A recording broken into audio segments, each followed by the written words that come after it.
네, 6월 29일 미리 보는 오늘입니다. 윤석열 대통령이 오늘 통일부 장관과 정보부처 절반 이상의 차관 인사를 단행할 것으로 보입니다. 장관 가운데선 당으로 일찌감치 복귀 의사를 밝힌 권영세 통일부 장관만 교체될 전망입니다.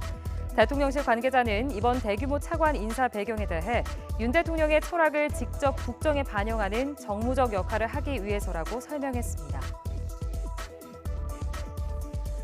대장동 비리 일환인 50억 클럽 의혹의 핵심 피의자 박영수 전 특별검사가 오늘 구속 갈림길에 섭니다.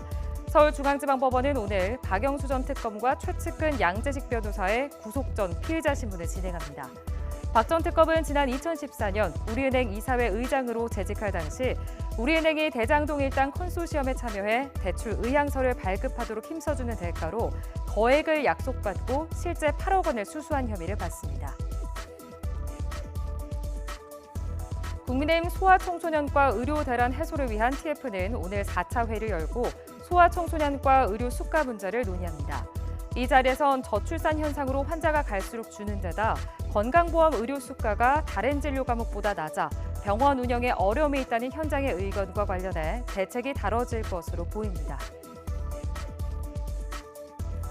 여야 지도부는 오늘 제2연평해전 21주년을 맞아 나란히 승전 기념식에 참석합니다. 국민의힘 김기현 대표와 더불어민주당 이재명 대표 등 여야 지도부는 오늘 오전 경기도 평택시 해군 제2함대 사령부를 찾아 제2연평해전 전승비에 참배하고 승전 기념식에 참석할 계획입니다. 세월호 참사 당일 박근혜 전 대통령이 보고받은 시간을 사후 조작한 혐의로 재판에 넘겨진 김기춘 전 대통령 비서실장에 대한 대법원의 최종 판단이 나옵니다. 앞서 김 전 실장은 2014년 4월 16일 대통령이 유선으로 처음 보고받은 시간을 사실과 다르게 국회에 제출한 혐의로 지난 2018년 재판에 넘겨졌습니다. 내년도 최저임금을 결정해야 하는 법정 시한이 오늘까지지만 시한 내 최종 결론을 내기는 어려울 걸로 보입니다.